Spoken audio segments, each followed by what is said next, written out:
오늘 저희는 사도행전 9장에 나오는 다윗의 삶을 통해서 한 번 더 눈길이 가는 사람, 이런 제목을 갖고 하나님 말씀을 함께 나누겠습니다. 말씀 듣기에 실패하지 않기를 바라겠습니다. 말씀을 증언합니다. 먼저 말씀의 서두를 제 블로그에 나와 있는 글을 먼저 인용함을 통해서 말씀을 함께 열겠습니다. 제가 좋아하는 작가 이청준 씨가 계십니다. 2008년도에 작곡하셨습니다. 우리가 잘 알다시피 당신들의 천국, 또 나름대로 임하소서, 이런 글을 써서 사회적 감동을 줬던 작가고, 혹 이 글이 기억 안 난다면 영화 임콘테 감독님의 서편제 원작자가 바로 이청준 작가입니다. 또 영화 이창동 감독의 밀양의 그 원작 벌레들의 이야기의 작가도 바로 이청준 작가 있습니다. 개인적으로 한국에 노벨 문학상이 있다면, 8분이 계시다면 저는 이분을 꼽았지만은 안타깝게 작곡하신 것 때문에 마음이 안타깝습니다. 자, 이번에 글 가운데 이런 글이 있습니다. 소설가란, 작가란 어떤 자냐, 이렇게 말합니다. 작가란 밤길 독행자라, 이런 말을 쓰고 있습니다. 밤길을 혼자 걷는 사람, 그래서 밤길 독행자 말을 쓰고 있는데, 이 말 뜻은 이러했습니다. 우리가 어느 날 야심한 밤에 숲길을 걸어갑니다. 뒤에 불빛도 없는 거예요. 너무도 두렵고 어두운 공간입니다. 마음을 졸이면서 이 숲길을 걷고 있을 경우에 저 맞은편에 똑같은 사람이 내게 걷고 있습니다. 다시 말하면 나도 홀로 걷고 있는데 맞은편에 내 반대쪽으로 가기 위해서 내 앞에 오는 자가 지나간다면 밤길 독행자가 이렇게 말하는 겁니다. 방금 전에 당신 앞으로 누가 먼저 지나갔다고. 그러면 내가 온 길을 다시 걸어갈 그 홀로 왔던 그 사람은 어떤 마음이겠습니까? 홀로 걸어갔다는 이 두려움과 공포의 마음이 잠시 사그러진다는 뜻이에요. 내 앞에 누가 걸어갔으니까 이 마음에 편함이 오거든요. 설사 여러분들 먼저 간 자가 없다 할지라도 홀로 오는 자의 두려움과 공포를 삭감시키려고 방금 전에 당신 앞에 누가 먼저 갔다는 말을 주고 나면 그 자의 마음속에 마음이 기쁘지 않겠습니까? 이것이 무슨 말이겠습니까? 마음의 매부시가 곤작 아니겠냐, 그런 말이에요. 작가는 말하는 겁니다. 이런 자는 바로 우리에게 눈길 한 번 더 할 만큼 귀한 자라는 것이 아니겠습니까? 여러분 따르겠습니까? 한 번 더 눈길이 가는 사람이 있다. 제가 글을 썼습니다. 어떤 분이 제 눈길을 오래 머물게 하는 것이냐면 저도 몇 가지 기록하고 있습니다. 먼저는 지금은 침 발라 돈을 쓰는 시대 아닙니까? 그런데 침 발라 책장을 넘기며 침 발라서 시집을 넘긴다. 이런 분을 카페에서 보면 저도 눈길 한 번이 더 갑니다. 또 있습니다. 작은 도움인데, 작은 배려인데, 사실 큰 도움도 아닌데 이 도움 받는 그 순간에 천둥보다 더 큰 감탄사를 바라는 것입니다. 이럴 수가 있느냐고 하고 끌안고 그가 기쁘게 뛰면, 이런 적을 바라볼 때 모든 것이 당연해, 마땅해, 이런 시대에서 이런 적을 바라보고 나면 눈길이 한 번 더 갈 수밖에 없다는 것입니다. 또 있습니다. 비가 오는 날 우산을 펼 때 내 우산 급히 피면 빗물 튀겨서 누구한테 소리 끼칠까 봐 비 오는 날 우산 피면서도 빗물 튀지 않게 조심스럽게 좌우를 살피면서 우산을 피는 사람들, 이런 자 볼 때마다 한 번 더 눈길이 갈 수밖에 없다는 것이에요. 이것만 있겠습니까? 식당에서 음식을 먹을 때 좁은 탁자에서 함께 모여 음식을 먹지만 아무리 맛있는 음식이 나와도 내가 음식을 씹는 소리가 너무 커서, 또는 음식물이 튀어나올까 봐 조심스레 음식을 먹고 내 입에서 음식 씹는 소리를 삭감시키는 이런 적을 바라볼 때마다 눈길이 한 번 더 하는 것이 아니겠습니까? 또 있습니다. 아침에 하루 시작할 때에 하나님 아버지여, 내가 모든 자에게 불필요한 존재가 되지 않게 도와주시고, 이걸로 시작하고 밤에 들어와 삶을 마무리할 때, 잘 때는 아버지여, 내일은 제가 오늘같이 내 곁에 모든 자에게 기적으로 살게 도와주십시오.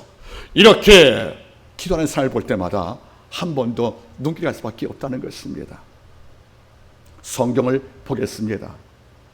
나를 팔았던 형이 나는 이미 애굽 땅의 총리가 되었고 자기의 죄가 노출되어서 죽음을 앞둔 이 형들이 와서 엎드려 요셉한테 목숨을 구걸할 때 요셉은 이렇게 말합니다.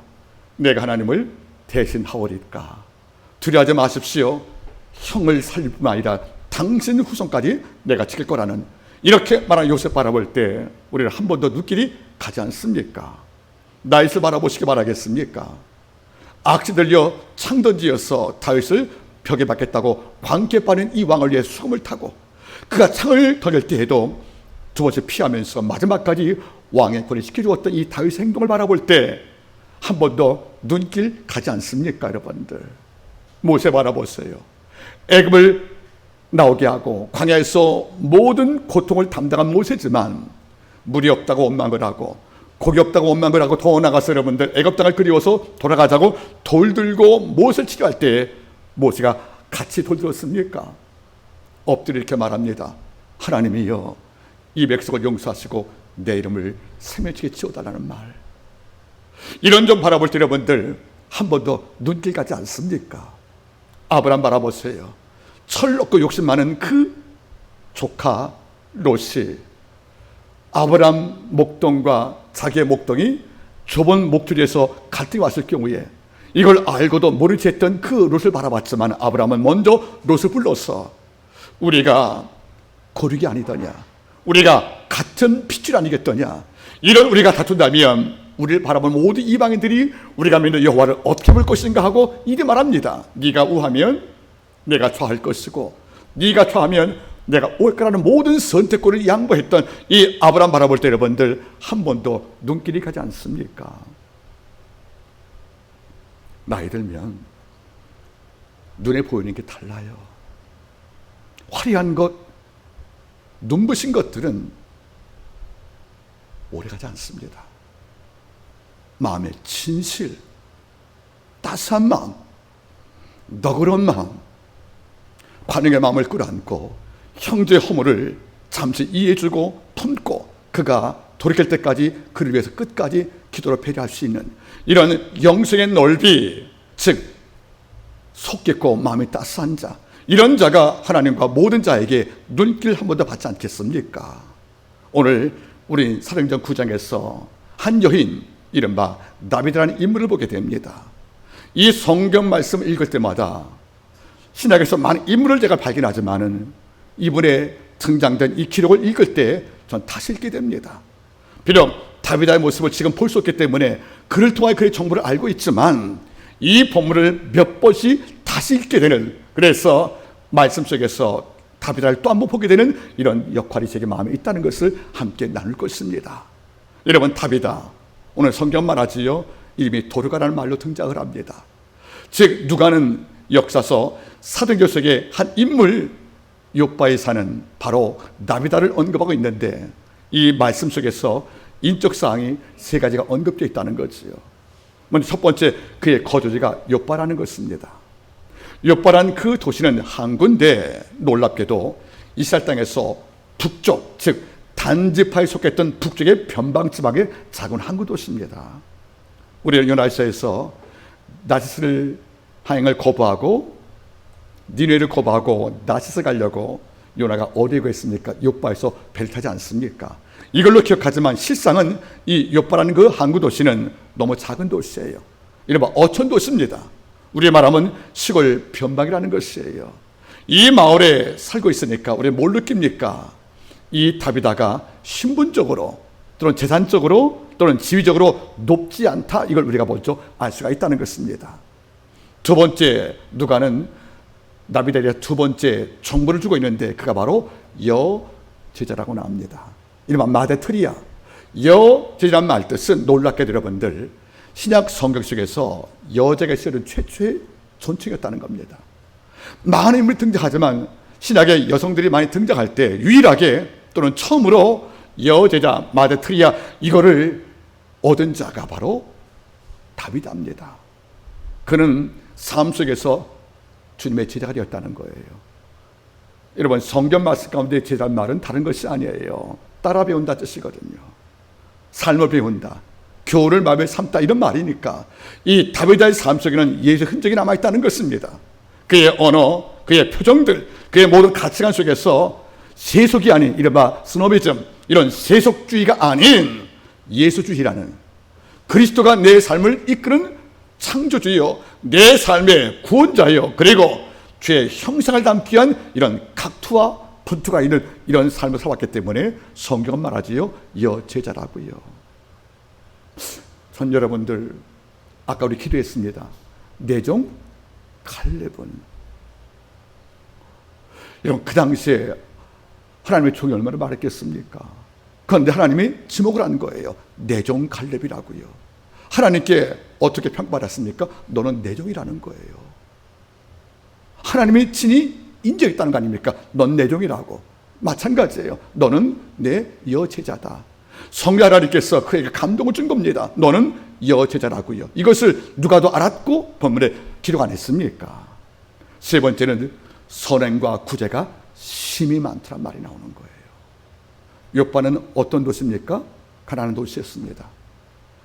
그는 누제같이 자주장사가 돼서 큰 재물을 갖고 있는 부자가 아니었다는 거예요. 이름에도 그는 선행과 구제가, 그다음 말이 뭡니까? 심히 많았다. 종종했다는 말이 아니에요, 여러분들. 가끔 했다는 말이 아닙니다. 심히 많다. 이 성경 본문이 바로 플레레스라는 뜻입니다. 플레레스, 이 말 뜻은 넘쳤다, 그런 말이에요. 그리고 셀 수 없단 말입니다. 그의 삶은 선행, 즉 약한 자에게 약을 주고 의복을 데려가고, 그리고 구제를 통해 양식을 주는 이런 삶이 일상이었다는 것이 아니겠습니까? 오래 고민하고 결심해서 베푸는 이런 특별한 것들이 아니라 선행과 구제가 심히 많을 만큼 일상의 자체에서 이타주의, 다시 말하면 어려운 자, 약한 자를 잠언의 말씀처럼 너희가 가난한 자를 멸시하면 그를 지으신 여호와를 멸시하는 것이라. 네가 심하게 아껴도 가난하거니와 남에게 베푼 자는 삶에 윤택할지라. 이런 말을 기억을 하는 거예요, 여러분들. 그래서 어려운 자를 내가 학대하고 그를 멸시하고 돕지 않은 것은 그가 지으신 약한 지체를 내가 돕지 않은 내 욕심이니까 이걸 뛰어넘었단 말이에요, 여러분들. 그래서 나라도 도와야지, 나니까 도와야지, 그리고 내게 도울 기회가 주어졌지, 이런 특권을 안고 남을 돕는 삶이 즐거움으로 남아있다는 것이 아니겠습니까? 이 본문을 잘 읽어보세요. 이런 종을 우리가 한 번도 눈길 가지 않겠습니까? 이런 종과 오래 대화하며 이런 종과 밤새 말씀을 놓고 담론할 수 있는 이런 열망이 생기지 않습니까?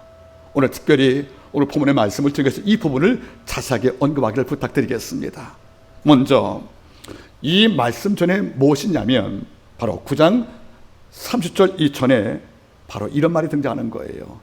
사도 베드로의 행적을 언급합니다. 욥바란 마을에서 여러분들 18km 곁에 루다라는 마을이 있어요. 루다라는 마을에 베드로가 잠시 성지로 와 있었는데 여기서 누굴 만나냐면 애니야를 만납니다. 그 애니야가 하나님 말씀 바라보니까 8년 동안 중풍으로 고생했다는 것이에요. 그래서 베드로가 안수해서 애니야를 고칠 때 하는 말이 뭐죠? 중풍은 서 있어요, 누워 있습니까? 누워 있잖아요, 여러분들. 이러니까 네가 일어나 네 자리를 들고 걸어가라고 그랬단 말이에요. 누가 떠올라요? 요한복음 5장에 멜시다의 38대 환자. 주님 말씀했습니다. 내가 낫고자 하느냐? 내가 낫길 원하지만 물속에 나 놓을 자 없다 그럴 때 물가에 갈 필요가 없다 하고 그에게 말씀한 거예요. 내가 일어나거라. 이걸 듣고 난 다음에 자리를 들고 집으로 갔지 않습니까? 이 장면을 베드로가 똑같이 연출한 거예요. 그 다음에 루다에 있었는데 18km 아래에 있었던 욥바의 한 사건이 벌어진 거예요. 바꿔 말하면 다비다가 죽었다는 겁니다, 병으로. 그래서 둘이 찾아가서 그를 모셔왔고 그를 살렸다는 내용이 바로 오늘 말씀의 스토리가 아니겠습니까? 한번 분석해 보죠, 여러분들. 자, 말씀 바라보겠습니다. 36절, 욥바에 다비다라는 여자가 있으니 그 이름을 번역하면 도르가라. 선행과 구제한 일이 심히 많더니. 여기에 주목하시기 바라겠습니까? 히브리 말로는 이름이 다비다예요. 그리스 말로는 도르가입니다. 뜻은 뭡니까 여러분들? 영어로 가제, 영양의 영양. 이 양은 아프리카에 사는 하나의 동물인데 굉장히 순하고 아름답다고 그럽니다. 그래서 그 당시 이방인들은 딸의 이름을 지을 때 영양을 닮은 부드럽고 온유한 성품을 위해서 이른바 가제, 영어는 가제이겠지만 이름을 보통 도르가를 이름 많이 지었다는 거죠. 히브리 말로 이 말은 다비다가 됩니다. 참고로 제가 뭐 입고 있습니까? 성의 가운. 이 만든 것도 다비다입니다. 이 만든 업체가. 끝나고 제가 확인시켜 드리겠습니다. 자, 그러면 이 다비다라는 이름을 갖고 있는 사람이 어쨌습니까? 여러분? 그런 여제자인데 구제와 선행이 심히 많다고 말한 거예요. 여러분 여쭤보겠습니다. 구제와 선행이 심히 많다. 이 말을 이렇게 이야기 바라겠습니다. 유대인들은 사람이 죽으면 하늘에 가잖아요. 우리가 죽어도 이 땅에 남는 게 있대요. 그것이 바로 너희 기도와 선행만 남고 있다는 거예요. 바꿔 말하면 우리가 이 땅에서 하나님이 날 불러 육체의 장막이 무너지고 하늘에 갈 경우에 우리 이 땅에 묻히지만, 그리고 우리의 뼈와 모든 살이 흙이 되어서 우리가 사라질 수 없겠지만, 육신이 사라지고 내 뼈가 낡아서 힘없이 부서지어도 하나님 앞에서 기억되는 게 두 가지가 있대요. 영원히 남는 게 두 가지랍니다. 네가 드린 기도의 내용들, 그리고 네가 남긴 선행의 흔적들, 이 두 가지 남아있다는 것이에요. 어쩌면 이 다비다도 이걸 기억을 하는 것입니다. 그래, 내가 비록 욥바에 사는 여인이지만, 내가 비록 가난하지만은 나는 우디에같이 자리장사같이 큰 기업을 이끌어가는 이런 부와는 거리가 멀지만, 내 힘내해서 내 재주와 내 능력을 통하여서 남과 비교할 때 약하고 적게 보일지 몰라도 나는 힘 닿는 대로 선행과 구제를 아버지 앞에 쌓겠다고 고백한 겁니다. 따라하겠습니까? 심이 많더라. 다비다에게는 심이 많다는 말의 그 목적어가 선행과 구제였습니다. 그런데 이걸 두 개 빼버릴까 여러분들? 욕심과 야망이 심이 많더라. 이런 종도 우리가 많이 보잖아요. 그런 질투와 이간질이 심이 많더라. 한번 여쭤보겠습니까? 성경 안에서 내가 정말 모든 자와 비교할 때 심이 많은 게 어떤 거예요 여러분들? 내 마음에 어떤 게 심이 많습니까? 가끔 저도 물어보는 겁니다. 얘야, 얘 하나님, 너는 남보다 많은 게 뭐냐? 예, 머리숱이요. 예, 나이요. 하나님께 말씀할 거예요. 네가 남보다 힘이 많다고 평가받을 만한 것이 뭐라고 네가 소망하고 있느냐? 예, 주님, 신령한 일에 지혜롭고 거룩한 일에 탁월하며 의로운 일에 마음이 뜨겁기를 원합니다. 더 나아가 주님, 낯선 문제를 만나도 어려운 문제를 만나도 하나님을 기쁘시게 하고 양들을 살리기에 필요한 길과 답을 찾을 수 있는 성령의 지혜와 명철과 총명이 많기를 원합니다. 우리가 많고자 하는 그 꿈, 이것이 야망과 욕망과 쾌락들과 권력과 더 나아가서 여러분들 오만과 무리함들이 아니라, 이런 것이 많아서 모든 자에게 불편한 존재하다는 것이 아니라 내 모든 소원 기도의 제목 예수를 담기 원합니다. 주님, 마태복음 11장 말씀을 묵상합니다. 나는 마음이 온유하고 겸손하니 내게 와서 멍을 쥐고 내게 배우라. 안식을 주시는 겸손과 그 온유한 마음을 내가 남과 비교할 때 더 많기를 원합니다. 느헤미야 7장 2절 말씀에 한 인물이 등장합니다. 바로 하나냐입니다. 성경은 하나냐의 그 품성을 이렇게 말했습니다. 하나냐는 위인이 충성되어 하나님을 경외하며 모든 무리 가운데 가장 뛰어난 자라. 하나님을 경외하는 것이 너무도 많고 심해서 남과 비교 불가했다는 것이 아니겠습니까? 또 바라보세요. 에녹은 일생이 365년이었어요. 근데 성경 말씀 맞으니까 300년간 하나님과 동행하고 이 땅에 있을 때 하나님을 기쁘시게 하는 증거를 받았단 말이에요. 원문이 이렇게 나와요. 에녹이 300년간 하나님과 동행을 했다. 이 땅에 머물 때 하나님을 기쁘게 했다는 칭찬과 증거를 받았단 말 나오거든요. 여러분들, 이게 맞다는 거예요. 여호와를 기쁘게 하는 것이 남보다 많은 거예요. 여러분, 많다는 게 복이지만 영적 가치가 아닌 육적 가치, 쟨 왜 이렇게 욕심이 이렇게 많아? 제 앞에서 남 칭찬도 못해. 질투가 많아서. 쟤는 왜 어떻게 보면 저렇게 무지한 게 많아서 뭘 말하면 알아듣지를 못하느냐. 이런 걸로 평가받는 게 슬프지 않겠습니까? 이런데 오늘 답이다 바라보세요. 다른 것이 아니라 하나님이 가장 기뻐하는 것, 선행, 헬라어로 아가돈, 사람을 살리는 행동이에요. 구제, 양식을 주고 타인의 배고픔을 돕는 행위를 말하는 겁니다. 어쩌면 인간다움, 이 땅을 살 때 선행 구제가 많은 적을 볼 때 어떤 마음 듭니까? 여러분들, 너무도 고맙지 않습니까? 천사의 대리자와 같은 행동을 하고 사는 것이니까. 여쭤볼게요, 여러분들. 암과 치매는 큰 병이죠, 그죠? 불치병이에요. 이런데 21세기에 들어와서 신종 불치병이 생겼습니다. 따라하세요. 21세기에 들어와서 생긴 신종 불치병은 연예인병이다. 연예인병들이요. 연예인병은 연예인만 걸리는 게 아니에요. 젊은 우리 아이들, 10대 아이들이 연예인이 올린 인스타에 글을 봅니다. SNS를. 나 오늘 빵꾸 어디 가서 오늘 호텔 머물고 고급 수영장에서 오늘 수영을 했다. 이걸 올리면 거기에 가야 된다고 생각하는 거예요. 이른바 따라하기. 연예인들이 여러분들 손에 파텍 필립 노트리스라는 시계를 1억 주고 산 거 끼고 있으면 이걸 갖지 못한 내가 불행한 거예요. 얘네들이 명품을 두르고 나서 이걸로 청담동을 거린 사진을 보면 이걸 못 사서는 못 견디는 것이 뭡니까? 연예인 따라하기, 연예인병이 아니겠습니까? 그래서 일부 극단적인 젊은 아이들은 1년 알바해서 명백을 사겠다 여러분들 애쓰고 수고합니다. 극단적인 여러분들 유흥업소에 가서 여러분들 불이한 돈을 받기도 합니다. 여러분, 이것만이 아닐 거예요. 연예인이 되면 자기의 과거의 어려운 생활도 모르고 일반인이 꿈도 못 꿀 1억짜리 시계, 5천만짜리 명품들, 슈퍼카를,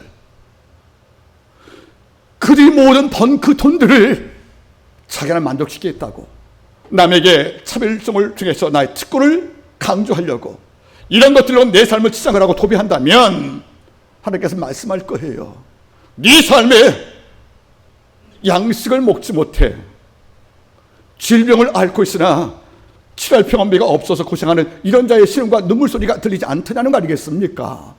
여러분, 선행과 구제가 많아야지 사치 허용을 통해서 자기를 과시하고 훈장을 달든 이 땅을 살고 있다는 것을 하나님 알아볼 때 이런 자가 과연 이 땅에서 한 번도 눈길이 가길 수 있겠습니까? 제가 존경하는 연예인이 있습니다. 바로 션. 지루션 활동할 때 전 잘 그분을 몰랐어요. 하나님을 만난 그 션이라는 그분이 15년간 보여준 그의 선행을 바라보십시오. 누구는 말했답니다. 내가 많은 그리스도를 만나봤지만은 말과 행동이 일치한 자가 션밖에 없었다. 이번 8.15 절개 때 해도 200억 들여서 뇌계리병을 치료할 수 있는 병원을 짓기 위해 모금을 했고 81.5km를 달리게 했답니다. 마라톤을 이영배 씨와 함께. 그리고 동일 유공자의 가난한 삶을 돌봐주려고 집 짓는 운동을 벌이기 위해서 모금을 하고 여러분들 기부하지 않습니까? 제가 아내에게 말했답니다. 명품을 좋아하는 목사 100명보다 낫다. 하나님이 내게 복준 것은 더 좋은 음식 먹으라고 복준 게 아니잖아요. 집을 넓혀가고 좋은 차를 바꾸라고 복준 것만은 아니지 않습니까? 내가 내게 준 복의 일부분은 이웃의 복도 포함되어 있으니까 그 하나님께 받은 복을 선행으로 구제로 함께 베푼다면 아버지가 우리한테 다음 복 주지 않겠습니까? 설사 그 다음 복이 없다 할지라도 그 삶이 하나님의 말씀을 지키는 우리의 법도가 아니겠습니까? 누가복음 18장을 바라보세요. 젊은 관원 그 많은 돌을 갖고도 돌아가서 네 재물 팔아 이웃에게 주라는 말을 수락을 못하는 거예요. 성경은 고발합니다. 누가는 저가 재물이 많으고로 근심하여 돌아갔다고요. 재물이 많으니까 남 도울 기회가 있으니까 기뻐해야지요. 여러분, 돕고 싶어도 돈이 없어 돕지 못하는 우리도 있는데, 재물이 많아 도울 기회가 충분히 있음에도 불구하고도 재물 때문에 근심하여 돌아갔단 말은 무슨 말이겠습니까? 영생을 물어왔던 그 태도가 거짓말했다는 겁니다. 그 마음의 심조 속에는 영생보다 재물을 더 의탁했던 또 하나의 우상이 있다는 것을 본인 스스로가 증명한 것이 아니겠습니까? 여러분, 우리는 삶 속에서 힘이 많은 게 어떤 것입니까? 정말 힘이 많아서 프레레스 넘치고 것이 어떤 거라 물어볼 때 우리가 뭘 말하겠습니까? 제가 지난주에 설교했잖아요. 저는 사람 눈치 별로 안 본다고. 내가 오리면 누구 눈치 평가보겠습니까? 그런데 저 하나님 눈치 자주 봅니다. 뭘 선택할 때 하나님이 어떻게 생각하실까? 이익이 생기면 이게 옳은 것이라 보는 거란 말이에요.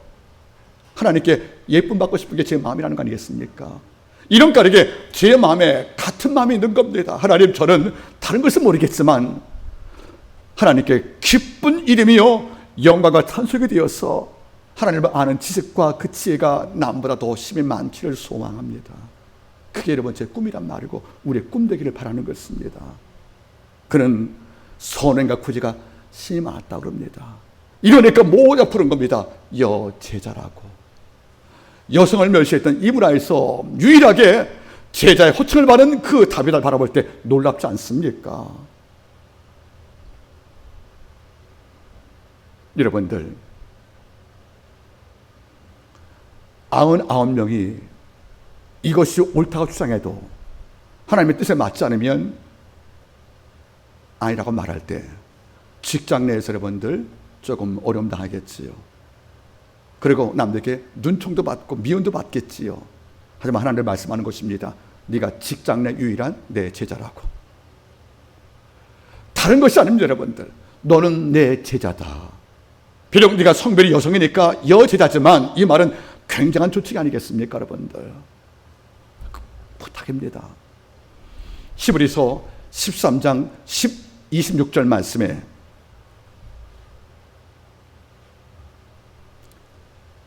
13장 16절 말씀에 성경이 이렇게 말합니다. 오직 선을 행함과 나눠주기를 잊지 마라. 이 같은 제사는 하나님이 기뻐하시느니라. 어떤 제사예요? 선을 베푸는 것, 나눠주는 것이 선과 구제 아니겠습니까? 이것을 히브리 기자는 말씀하는 거죠. 이것이 제사라고요. 이걸 따라하겠습니까? 오직 선을 행함과 나눠주기를 잊지 마라. 이 같은 제사는 하나님이 기뻐하시느니라. 히브리서 13장 16절 말씀이에요. 여러분, 주일날 하나님께 제사 드렸습니다. 영적 제사를 성령과 진정으로 또는 말씀으로. 그리고 밖을 나가면 또 하나의 제사가 있다는 겁니다. 선행과 나눠주는 것입니다. 물론 이것은 내 재물과 시간이 소비되는 것입니다. 하지만 이걸 아버지가 기뻐한다는 말씀을 우리에게 준 것이 아니겠습니까? 한번 여쭤볼게요. 목적 없이 그냥 그에게 잘해서 뭘 얻고자 하는 이런 목적 없이 기뻐서 올해 식사대를 몇 번 했습니까? 내 받은 복을 쪼개서 요즘 저 성도가 얼굴이 많이 말랐네. 내 고기 한번 사줘야겠다. 근데 그냥 가자 그러면 안 갈 거란 말이에요. 씻어지니까. 야, 나 오늘 고기 땡긴다. 나 먹을 때 같이 가줄래? 그렇게 해서 여러분들 식당에서 음식을 대접한 사람들. 어디 갔더니 좋은 책이 있는 거예요. 야, 이 책은 나 하나 보기엔 아까워 하고 기억을 하는 거예요. 이건 누구한테 선물하면 올여름 날 얼마나 좋을까. 그가 어려워서 휴가도 못 갈 터인데 이 책이 좋은 도움이 되겠구나 하고 2권 사는 사람들. 이런 종을 한 번도 눈길 가지 않습니까? 이런데 지갑이 겨울이에요. 열리지가 않는 거예요. 꽁꽁 잠가서 여러분들. 누가 얼음을 나갈 때에도 기도를커녕 차 한 잔 대접하지 아니하고 홀로 얼마나 큰 부자가 될지 모르겠지만 꼼꼼 끌어안고 여러분들 내 손에서 내 마음에서 누굴 위한 그의 헌신도 없는 사람들 바라볼 때 하나님께서 이런 말씀하지 않겠습니까? 이런 내게 내가 무엇을 베풀겠느냐? 따르겠습니까? 많이 받은 자에게 많은 것을 요구하느니라. 마태복음 법칙이 여러분들. 우리 많은 복을 받았잖아요, 여러분들. 이 복을 나만을 위한 개인적인 소용으로 쓰는 것이 아니라 모두가 함께 사는 이런 선행 구제를 베풀 때 이보다 기쁜 게 어디 있겠습니까? 근데 문제가 발생해 두 번째, 병으로 다비드가 죽게 된 겁니다. 우린 말할 거예요. 이런 착한 사람은 오래 이 땅에 두시지. 우린 말할 거예요. 이런 착한 자가 이 땅에 오래 있고 악한 자가 먼저 거듭나면 이 땅에 좀 좋을 텐데 할지 모르겠지만 하나님 섭리를 모르겠습니다. 병으로 돌아가신 거예요. 아마 다비드가 가지고 있었다면 이런 원망도 했겠지요. 그렇게 하나님께 덕을 쌓은 자를 아버지 일찍 데려가신다면 하나님 무슨 복이 있겠습니까? 이 병 하나 못 고쳐서 여러분들 하나님이여 다비드 같은 귀한 충성대 일꾼이 이 땅을 먼저 가신다면 우리같이 형편을 사는 사람은 병들 때 돈도 못 받겠네요. 이런 원망 날지 모르겠습니다. 그런데 놀란 게 있습니다. 병들어 죽은 것은 분명히 육으로 볼 때 불행이지만 우리는 결과를 알고 있습니다. 부활을 경험하는 전처가 되었다고. 그가 병도 죽을 때에 두 가지 행동을 보여줬습니다. 하나는 먼저 시신을 씻고 다락에 두었다는 것이에요. 여러분, 유대인들은 날이 덥기 때문에 장사를 당일날 치래요. 그리고 장사 진례를 보통은 랍비가 진행합니다. 그러면 다비드가 사망한 이후에 그의 유족들과 모든 친지들이 어떻게 했겠습니까? 바로 랍비를 모셔왔을 것이고 그날 장례를 준비했을 거라고 생각을 해요. 그런데 다락방에 시신을 놔두었다는 거죠. 이것은 운구 잘 준비한 것이 아니고 다락에 놨다는 말은 무슨 말이겠습니까? 지금 당장 장례를 하겠다는 거 하지 않겠다는 거입니까? 하지 않겠다는 것이에요. 그러니까 뭔가 있는 거예요. 왜? 18km밖에 누가 있어요? 루타에? 베드로가 있거든요. 그러니까 바울도 죽은 자 살다는 풍문이 있었다면 이런 소문을 듣던 항구도의 특상 소문이 빠르지 않습니까? 그러면 어쩌면 이런 추측이 가능합니다. 지금 장례를 안 드리고 내일 들지라도 오늘 루타에 있는 배를 모셔와서 한번 부활의 영광을 부탁해보자. 이런 말 있던 것 같습니다. 이러니까 두 종을 파송한 거예요. 파송해서 18km니까 여러분들 뛰어가면 1시간 반 거리야 여러분들. 여기 달려가서 이래 말합니다. 베드로여 지쳐 말고 속히 오라고 간청했더라. 장례를 집행하려 부탁한 게 아닌 것만 같아요. 지쳐 말고 속히 오라고 간청했다는 거 아니겠습니까? 이 말씀에 우리는 어떤 걸 읽을 수 있습니까? 두 종을 파송한 사람들은 장례 절차를 맡기는 이것이 아니라 또 다른 걸 기대하고 있다는 것을 우리가 볼 수가 있다는 겁니다. 그리고 달려온 거예요. 올 때 두 번째 이런 사건이 벌어져요. 그를 기다린 과부들이 나와서 다비드가 생전에 지어줬던 겉옷 속옷을 다 건고 온 거예요. 가져온 거예요. 이걸 보시라고 하고 성경 뭐죠? 울며 말하되. 한번 읽어보겠습니까? 같이 9장 39절 시작. 베드로가 일어나 저희와 함께 가서 이르매 저희가 데리고 다락에 올라가니 모든 과부가 베드로의 곁에 서서 그 다음 말이 뭐죠? 울며 도르가가 저희와 함께 있을 때 지은 속옷과 겉옷을 다 내어 보이거늘. 여러분 잘 보겠습니까?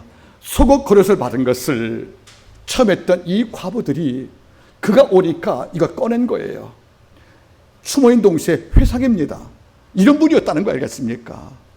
이러면서 그를 울었다는 거죠. 이 울음은 죽음을 애도한 울음이 아닌 거예요. 그 마음의 울음. 그리고 더 이상 그의 모습을 볼 수 없는 이 안타까움을 놓고 운 것이 아니겠냐는 말이에요, 여러분들. 전 이겁니다. 세상엔 두 가지 죽음이 있어요. 따르겠습니까? 첫째는 깃털보다 가벼운 죽음. 따라하세요. 둘째는 태산보다 무거운 죽음. 깃털보다 가벼운 죽음이 뭐예요, 여러분들? 의미 없이 죽는 거예요, 여러분들. 술을 먹고 음주운전하다가 사고 내서 사망하신 분들, 그 죽음을 누가 해도 할 수 있겠습니까? 물론 가정은 해도 할 수 있겠지만 그 죽음이 여러분들 우리한테 평가받을 때 좋은 건 아니잖아요. 여러분들 태산 같은 죽음이에요. 죽음이 무겁고 아까운 거란 말이에요. 여러분 제가 쓴 글에 이런 말이지 않습니까? 사람이 죽을 때 누가 장례 집행하죠? 장례식에 있는 장례 원장들, 이른바 장례인들. 장례인조차 아까워하는 죽음이 있다는 거예요. 내가 너 장례할 때 돈 벌지만 장례 치렀어. 돈 안 벌이 좋다. 그냥 내가 오래 살았으면 좋겠다. 그러니까 장례 집행인도 아까워하는 죽음 있지 않겠습니까? 이것이 뭡니까? 바로 태산같은 죽음이란 말이에요. 여러분 잘 보겠습니까? 소국 고를 다 갖고 왔단 말이에요. 이걸 다 보이면서 울면서 다윗가 이런 분입니다. 별로요 어떻게 안 되겠습니까? 하고 그에게 구원을 요청한 것이 아니겠습니까? 여기서 바로 교훈이 있어요. 소국 겉옷 만들려면 뭐가 필요하죠? 바늘과 실이 필요합니다. 집에 바늘 실 없는 사람 있겠습니까? 없지 않습니까? 어쩌면 이 다윗은 큰 부자가 아니었던 것만 같아요. 부자였으면 과부들에게 밭을 사줬겠죠, 여러분들. 집을 사줬겠죠, 여러분들. 이런데 옷만 지어준 걸 바라보면 큰 부자가 아닌 것만 같아요. 이런데 큰 부자가 아니기 때문에 나도 빚을 지고 있고 나도 가난하기 때문에 남을 도울 수 없다고 자기를 제한시킨 것이 아니라 내가 누디아 같이 큰 부자가 아니지만 내게 있는 것, 나 바늘과 실이 있어. 비록 내가 땅을 사줄, 집을 지어줄 큰 재물은 없지만 신학자들은 말합니다. 어쩌면 다윗도 과부일지 모른다고. 욥보란 마을은 항구니까 항구에 사는 분들은 직종이 뭐죠, 여러분들? 어업이잖아요. 그러면 지금만큼 여러분들 배가 안전할 수 있겠습니까? 그걸 바다에 나가서 욥바에 있었던 모든 남자 어부가 사망하시면 홀로 남은 여인은 과부일 수밖에 없잖아요. 그러니까 욥바는 과부가 많은 거예요. 그러면 다윗도 과부일 형제가 많다는 거죠. 이러니까 경제적으로 신분적으로 탁월한 존재가 아니란 말이에요. 이름에도 그는 속옷 겉옷을 다 찌어서 욥바에는 모든 과부에게 다 주었다는 것이 아니겠습니까? 바로 이겁니다. 없어서 못하는 게 아니에요. 안에서 없는 겁니다. 따라하세요. 없어서 남을 돕지 못하는 것이 아니라 도울 마음이 없어서 돕지 못하는 겁니다. 저는 경험한 게 있어요. 없어서 남에게 했던 선교비를 줄이니까 더 없어지더라고요, 여러분들. 제 개인 체험이에요, 여러분들. 선교비를 늘 하고 있는데 어려울 때가 있잖아요. 한 2, 3개월 못 들고 나면 삶이 나아지는 게 아니라 그동안 내게 줬던 복도 잠시 멈춘 것이에요. 하나 주 앞에 참여했던 내용이 있습니다. 없어서 못한다고 못하니까 더 없게 되는구나. 하나님께서는 하는 말씀 있지 않습니까? 너희가 먼저 그의 나라와 의를 구하라. 그러면 내가 이 모든 것이 뭐예요? 무엇을 먹을까? 무엇을 마실까? 무엇을 입을까? 경제 문제 아니겠습니까? 여러분, 빚을 내란 말하는 것이 아니에요, 여러분들. 다시 말하면 이겁니다. 내가 남과 비교할 때 나도 두 랩돈밖에 없는 가난한 여인이지만 주님, 제게는 바늘과 실이 있습니다. 그래서 없으니까 할 수 없다가 아니라 할 수 있는 게 무엇인가 돌아보고 나니까 무엇이 있는 거예요, 여러분들. 바늘과 실로 나 시력 좋으니까 옷금에서 속옷을 줄 때 모든 과부가 감탄 느낀 것이 아니겠나, 그런 말이에요, 여러분들. 여러분, 재력이 있잖아요. 누구는 말을 참 은혜롭게 해요. 같은 말을 해도 그 말 듣고 나면 힘이 나는 거예요. 어떤 분은 미소가 보배예요. 그냥 웃어주면 밥 한 끼 먹어도 마음이 기쁜 거예요. 어떤 분, 여러분들 마음이 그렇게 살가워요, 여러분들.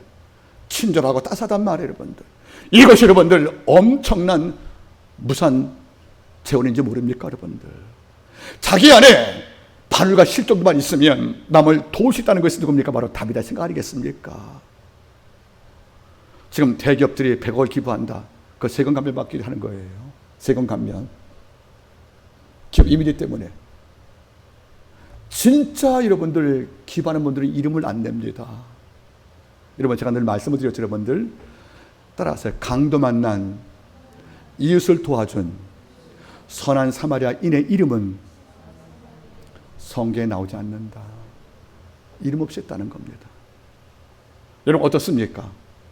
바늘과 실이 남 볼 때는 그냥 반지꼬리에 한 부풀지 몰라도 이걸로 욥바에 있는 과부에게 희망을 주었던, 그리고 내가 살만한 용기를 얻게 주었던, 내가 아무리 어려운 과부지만 남편 잃어버린 하는 약한 여인이지만은 나를 챙겨줄 여자가 곁에 있다는 사실 때문에 더불어 위로받은 이른바 호모 엠파티쿠스, 공감 능력을 함께 나눌 때 여기에 희망이 있는 것이 아니겠습니까? 그 여러분들 이해해주고 품어주고 안아주니까 욥바의 많은 과부가 남편의 빈자리를 바로 다벨 쪽에서 채운 거라고 생각해 볼 때 얼마나 감사한 것이 아니겠습니까? 여러분 안에도 그런 은혜가 있다는 겁니다. 여러분의 능력 속에서 남을 하나 살릴 만한 이런 힘이 다 있는데 우리는 지금도 말하는 거죠. 여러분들, 나 어려워서 못해. 그 순간 하나님도 아무 일도 못할 것입니다.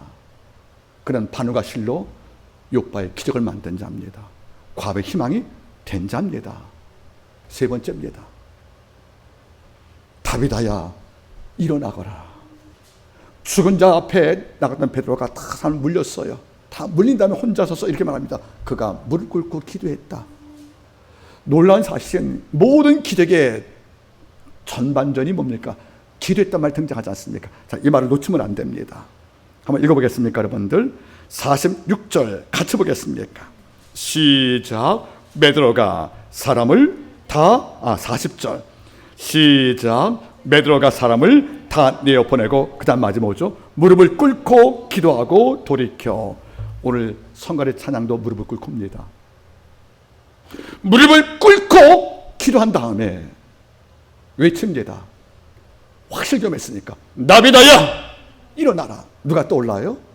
야이로의 딸, 마가복 5장 41절 소녀야 일어나. 다윗아 쿵. 여기는 다윗아 달리다금에서 이제 말이 바뀌었죠. 여러분들, 다윗아 일어나거라. 다윗아 아나스티, 이건 부활의 용어거든요. 이제 깨라는 말인 거예요. 여러분들, 다윗아야 잠에서 깨어서 부활을 선포했다는 거죠. 여기 오면 일어나 말 뜻은 아나스타시아. 여러분들, 이 말은 뭐죠? 죽음에서 깬단 말이거든요. 여러분들, 보니까 일어났다는 거예요. 베드로가 성도와 과부를 다 불렀어요. 산잘 바라보라고. 그 결과는 뭐죠? 이를 보고 모든 욥바인이 다 예수를 믿더라. 여러분 잘 보세요.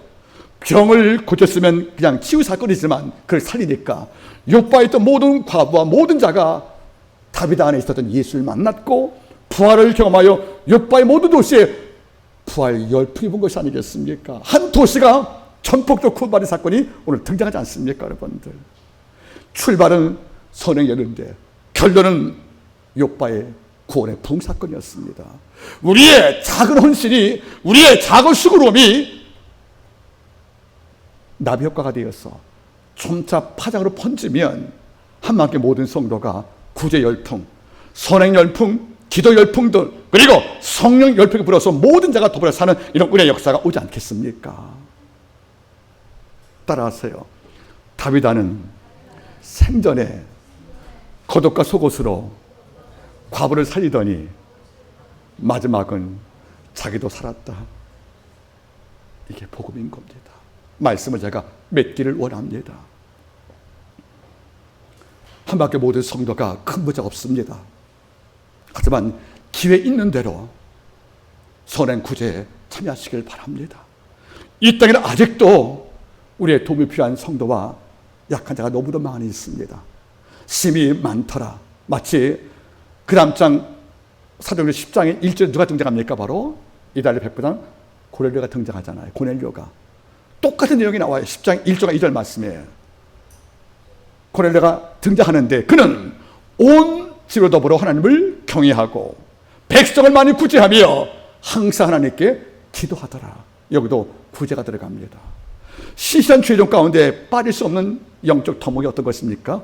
백성을 많이 구제하며 또 다윗과 같이 구제와 선행이 심히 많으며 또 누가복음 7장에 나오는 백부장처럼 저가 말 모든 자에게 선행해서 수병자의 어떤 종이 낳는 사건이 또한 반복됩니다. 한마디에 모든 성도분들께 간곡히 부탁을 드리겠습니다. 하나님께 성도란 말을 넘어서 제자의 지위까지 올라가길 바랄 것이고 우리 삶 속에 가장 많은 것이 바로 영적인 가치가심이 많게 성할 것이며, 남을 도울 때 나도 사는 이른바 매일 내가 널 도와서 내가 사는 이런 은혜 역사가 한마께 모든 성도에게 넘치기를 부탁드리겠습니다. 기도합니다. 하나님, 한마께 모든 성도가 한 번도 눈길이 가는 성도가 되게 도와주시옵소서.